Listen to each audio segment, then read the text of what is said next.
Hi friends, welcome to ఇంటి కథలు YouTube channel. ముందుగా ఈ వీడియోకి లైక్ చేయండి. రామరాజుగారి కళ్లలో అంతులేని ఆగ్రహం, వేదవతిగారి కళ్లలో ఆగని కన్నీటి జలపాతం. శ్రీవల్లి కుట్రలు, భద్రావతి పగా కలిసి ఆ పచ్చని ఉమ్మడి కుటుంబాన్ని ఏం చేశాయి? గత ఎపిసోడ్ ముగింపులో జరిగిన కథను ఒక్కసారి మనం నిశితంగా గమనించి చూస్తే భద్రావతి వేసిన భయంకరమైన ఎత్తుగడలకు అమూల్య ప్రాణాలు అరచేతిలో పెట్టుకుని బిక్కుబిక్కుమంటూ ఏడుస్తూ ఉండిపోతుంది. విశ్వక్ తన కార్లో వేగంగా అక్కడికి వచ్చి అమూల్యను చాలా దారుణంగా బెదిరిస్తాడు. నువ్వు నాకు దక్కకపోతే ఈ ఇంటిని నాశనం చేస్తానని భయంకరమైన వార్నింగ్ ఇస్తాడు. అదే సమయంలో శ్రీవల్లి చాటుగా నిలబడి వాళ్ళిద్దర్నీ చూసి పైశాచికంగా నవ్వుతూ తన ప్లాన్ పారుతోందని మురిసిపోతుంది. కాని సరిగ్గా అప్పుడే అక్కడికి వచ్చిన రామరాజుగారికి శ్రీవల్లి తీరుమీద బలమైన అనుమానం రావడం మనం చూశాము. దీనిని బేస్ చేసుకుని తర్వాత ఏం జరుగుతుందో ప్రేక్షకుల రోమాలు నిక్కబొడుచుకునేలా పూర్తి ఎపిసోడ్ కథను ఇప్పుడు చూద్దాం. ఉదయం కాగానే రామరాజుగారి ఇల్లు ఎంతో ప్రశాంతంగా ఉన్నట్లు పైకి కనిపిస్తుంది. కాని లోపల మాత్రం అగ్నిపర్వతం బద్దలయ్యే వాతావరణం స్పష్టంగా తెలుస్తూంటుంది. పూజాగదిలో వేదవతిగారు దేవుడి ముందు చేతులు జోడించి కన్నీళ్లతో ప్రార్థిస్తూ ఈ ఆపద నుంచి తన కుటుంబాన్ని కాపాడమని ఎంతో వేదనగా దేవుణ్ణి వేడుకుంటారు. ఆవిడ మనస్సులో ఏదో తెలియని ఒక భయం, కుటుంబం ఎక్కడ ముక్కలైపోతుందో అన్న ఆందోళన ఆవిడ కళ్లలో స్పష్టంగా కనిపిస్తుంది. సరిగ్గా అదే సమయానికి శ్రీవల్లి ఎంతో అమాయకంగా ముఖం పెట్టుకుని అక్కడికి వస్తుంది. అత్తయ్యా అంటూ ఎంతో నటనతో పలకరిస్తుంది. కాని వేదవతిగారికి శ్రీవల్లి మీద కోపముండటంతో ఆమె ముఖం చూడకుండా పక్కకు తిరిగి దేవుడికి హారతి ఇస్తూ ఉంటుంది. శ్రీవల్లి మనస్సులో మాత్రం ఈ ముసలిది ఎన్ని పూజలు చేసినా నా పగ తీరకమానదు అని చాలా కసిగా అనుకుంటూ ఉంటుంది. అక్కడికి పెద్ద కొడుకు చందు వస్తాడు. చందు ఎప్పుడూ బాధ్యతగా ఉండే కొడుకు. కాని శ్రీవల్లి వేసే మాయలో పడిపోయి అప్పుడప్పుడు నిజం చూడలేకపోతుంటాడు. అమ్మా, ఏంటి పొద్దున్నే అంత బాధగా ఉన్నావు అని చందు అడగ్గానే వేదవతిగారు కన్నీరు తుడుచుకుని ఏమీ లేదు నాయనా అంటారు. అప్పుడే అక్కడికి నర్మద మరియు ప్రేమ ఇద్దరూ తోటికోడళ్ళు కలిసి వస్తారు. వాళ్లు శ్రీవల్లిలాగా స్వార్థపరులు కారు, కుటుంబం బాగుండాలని కోరుకునే మంచివారు. శ్రీవల్లిని చూసి నర్మద కోపంగా రగిలిపోతూ నీవల్లే కదా ఈ ఇంట్లో ఇన్ని సమస్యలు అని సూటిగా శ్రీవల్లిని అడిగేస్తుంది. వెంటనే శ్రీవల్లి కన్నీళ్లు పెట్టుకుంటూ చూశారా బావగారు, నన్ను ఎలా అంటున్నారో, నేనేం చేశాను ఈ ఇంటికి అంటూ నటిస్తుంది. చందు వెంటనే నర్మదను మందలిస్తూ ఇలా మాట్లాడటం పద్ధతి కాదు అని అంటాడు. ఇదంతా పైనుంచి చూస్తున్న రామరాజుగారు గట్టిగా అరుస్తూ మెట్లు దిగివస్తారు. ఆయన గొంతు వింటేనే ఇంట్లో వాళ్లందరికీ ఒక విధమైన భయం మరియు గౌరవముంటాయి. రామరాజుగారు నేరుగా శ్రీవల్లి దగ్గరకు వచ్చి నిన్న రాత్రి నువ్వు ఎవరితోనో చాటుగా మాట్లాడుతూ నవ్వుతున్నావు కదా, అది ఎవరితో అని చాలా సీరియస్గా అడుగుతారు. శ్రీవల్లి గుండె ఒక్కసారిగా ఆగిపోయినంత పనవుతుంది. కాని పైకి మాత్రం కంగారును కప్పిపుచ్చుకుని అది నా పుట్టింటి వాళ్లతో మావయ్యగారు అని అబద్ధం చెప్తుంది. రామరాజుగారికి ఆమె మాటల మీద ఏమాత్రం నమ్మకం కలగదు. కాని ఆధారాలు లేకపోవడంతో ఆయన ఆమెను ప్రస్తుతానికి వదిలేస్తారు.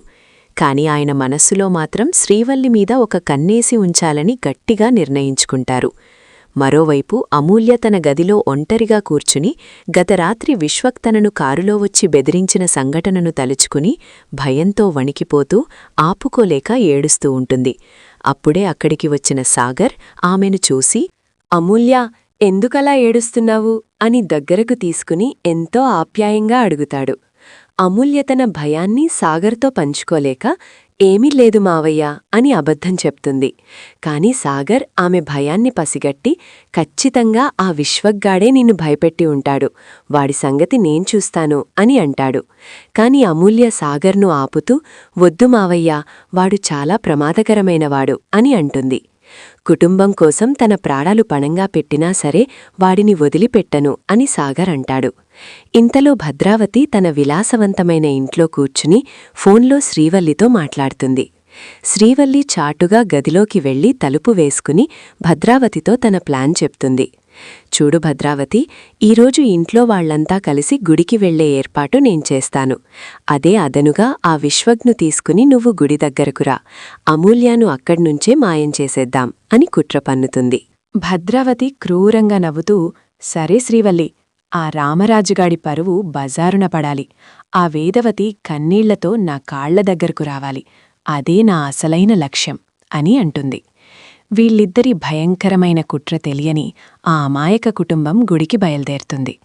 రామరాజుగారు తన కారులో వేదవతిని కూర్చోబెట్టి, మరొక కారులో చందు, సాగర్, నర్మద, ప్రేమ, అమూల్య మరియు శ్రీవల్లిని ఎక్కించుకుని చాలా జాగ్రత్తగా గుడికి బయల్దేరతారు. గుడి దగ్గరకు చేరుకోగానే అక్కడ వాతావరణం చాలా ప్రశాంతంగా, భక్తిభావంతో ఉంటుంది. వేదవతిగారు దేవుడికి కొబ్బరికాయ కొట్టి కుటుంబమంతా చుట్టూ ప్రదక్షిణలు చేస్తూ ఉంటారు. కాని శ్రీవల్లి మాత్రం తన కళ్లతో భద్రావతి మరియు విశ్వక్ కోసం వెతుకుతుంది. సరిగ్గా అదే సమయానికి ఒక నల్లటి కారు చాలా వేగంగా వచ్చి గుడి వెనక ఆగుతుంది. అందులోంచి భద్రావతి మరియు విశ్వక్ దిగుతారు. విశ్వక్ కళ్లలో అమూల్యను ఎలాగైనా చేసుకోవాలన్న ఒక పిచ్చి ఆరాటం కనిపిస్తుంది. భద్రావతి వాడికి ధైర్యం చెబుతూ వెళ్లి ఆ పిల్లని తీసుకురా అని ఆర్డర్ వేస్తుంది. గుడిలో ప్రదక్షిణలు చేస్తున్న సమయంలో గుంపు ఎక్కువగా ఉండటంతో అమూల్య కాస్త కుటుంబానికి దూరంగా వెనకబడిపోతుంది. ఇదే సరైన సమయమని భావించిన విశ్వక్ వెనకనుంచి వచ్చి అమూల్య నోరు మూసి బలవంతంగా లాకెళ్లడానికి ప్రయత్నిస్తాడు. అమూల్య గట్టిగా అరవడానికి ప్రయత్నిస్తుంది. కాని విశ్వక్ ఆమెను వదలక లాక్కుపోతాడు.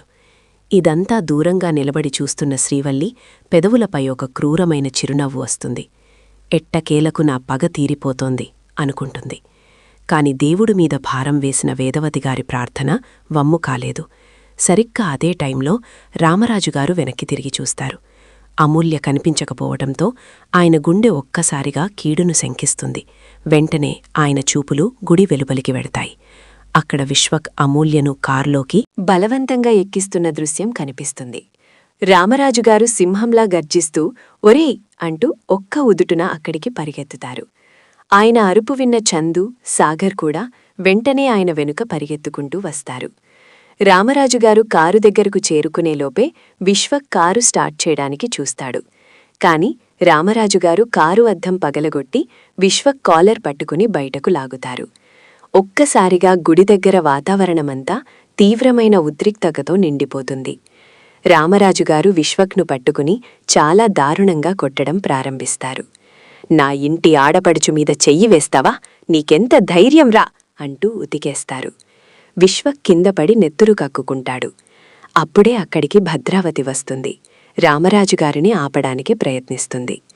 కాని రామరాజుగారు భద్రావతి వైపు చూసి కళ్లతోనే ఆమెను భయపెట్టేలా చూస్తారు. నీ కుట్రలు నా ఎంట పనిచెయ్యవు భద్రావతి. నా కుటుంబం జోలికి వస్తే ప్రాణాలు తీస్తా అంటూ రామరాజుగారు గట్టిగా వార్నింగ్ ఇస్తారు. భద్రావతి అవమానంతో రగిలిపోతూ అక్కడినుంచి విశ్వక్ను తీసుకుని వెళ్ళిపోతుంది. వేదవతిగారు పరుగెత్తుకుంటూ వచ్చి అమూల్యను గుండెలకు హత్తుకుని ఏడుస్తారు. నర్మద, ప్రేమ కూడా అమూల్యను ఓదారుస్తారు. కాని ఈ గొడవ జరుగుతున్నంతసేపు శ్రీవల్లి ముఖంలో ఉన్న భయం, కంగారు రామరాజుగారి కంటపడుతుంది. ఆమె వైపు తీక్షణంగా చూస్తారు. శ్రీవల్లి దొరికిపోయానేమో అన్న భయంతో చెమటలు పట్టి వణికిపోతూ నిలబడుతుంది. రామరాజుగారి కళ్లలో ఇప్పుడు శ్రీవల్లి మీద 100% అనుమానం స్థిరపడుతుంది. ఇక ఇంటికి వెళ్ళాక ఆమె సంగతి తేల్చాలని ఆయన మనస్సులో గట్టిగా నిర్ణయించుకుంటారు. ఈ ఉత్కంఠభరితమైన సన్నివేశంతో ఈరోజు ఎపిసోడ్ ముగుస్తుంది.